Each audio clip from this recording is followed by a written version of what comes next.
In last video, we learned about pivot audiogram. Another important investigation which is routinely asked in your exam is impedance. So what is impedance?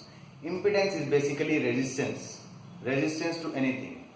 In case of audiometry, impedance is resistance to sound. So this diagram what I have drawn here, why I have drawn it here. Suppose this is middle ear. So middle ear is having tympanic membrane as lateralmost boundary.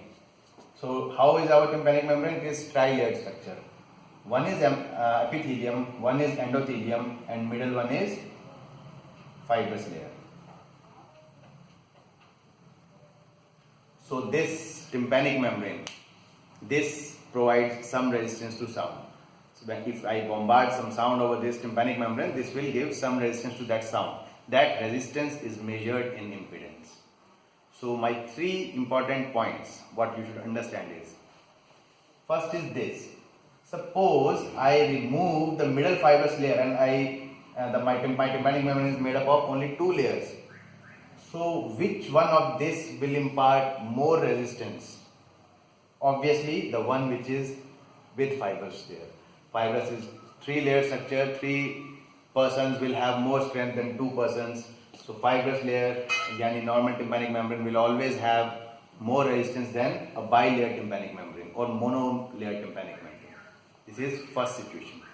Second situation, if I attach anything to this, if I attach to this membrane, whether the impedance or the resistance will increase or decrease, it will increase. So these are my ossicles. This is malleus, this is supposed incus, this is supposed stapes. So my tympanic membrane without ossicle will always have less resistance. My tympanic membrane with ossicle will always have more resistance. Third thing, if I hold these ossicles, or if I attach these ossicles with something, resistance will even increase more. So any disease which will lead to fixation of these ossicles will increase the resistance. Any disease which will lead to either necrosis or dislocation of these ossicles, for example, dislocation of malleoinferior joint or necrosis of incus, it will always lead to less resistance. This is second condition. Third condition, if there is air in my middle ear cavity, it will always have less resistance. Suppose I fill this middle ear with water, serous discharge, pus, blood, any fluid will impart much more resistance than air.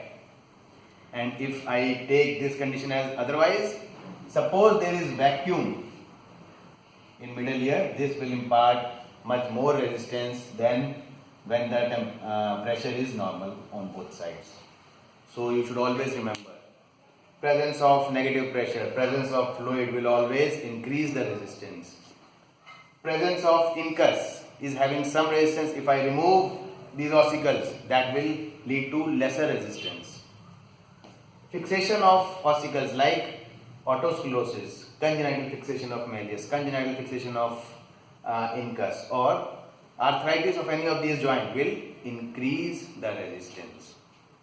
So keeping this concept in mind, that what are the conditions that improve or increases resistance, what are the conditions that reduce resistance, we'll go to how these graphs are formed and why these graphs are formed.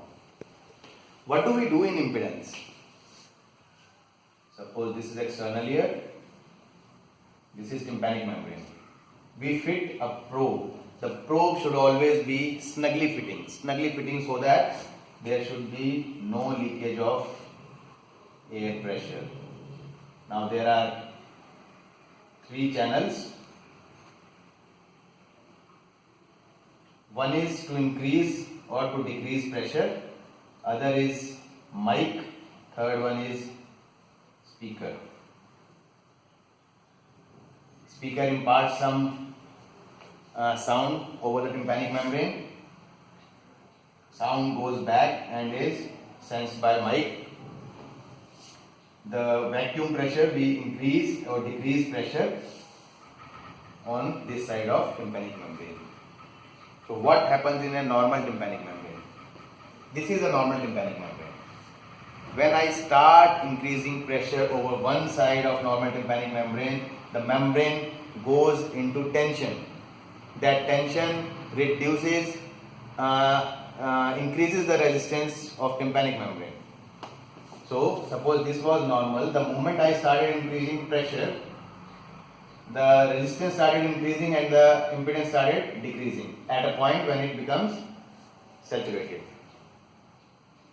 Then again, if I start from normal point and if I start exerting a negative pressure, the membrane will start moving outwards. Even now this membrane will have some pressure.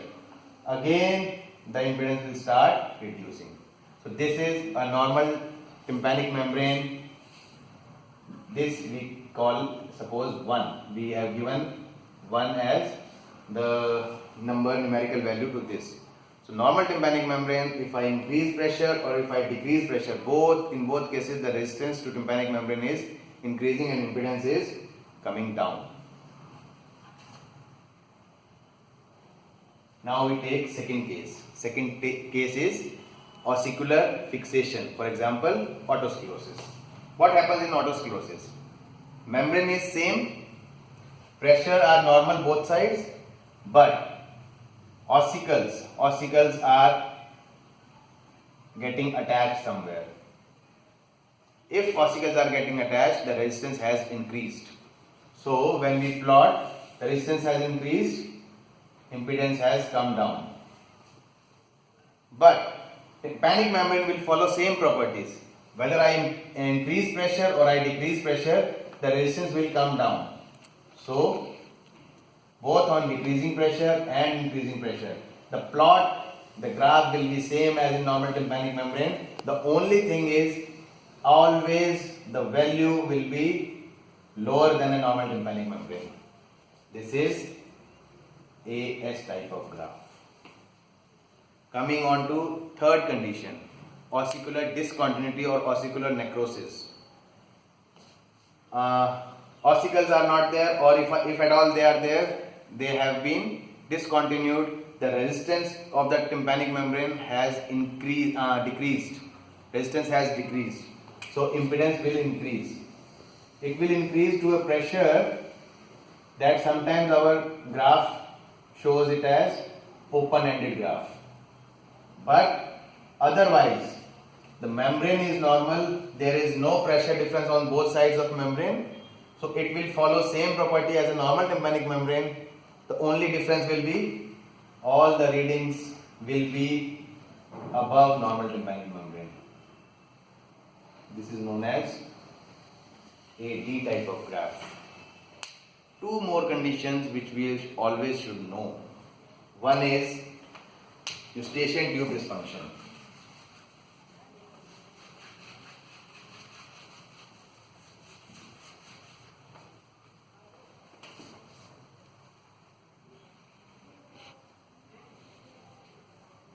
If Eustachian tube is not working, this is airtight cavity. Nitrogen will start getting absorbed. There will be negative pressure in middle ear.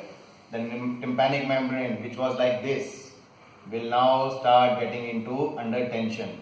So this is known as retracted membrane, it will retract inside because of this negative pressure.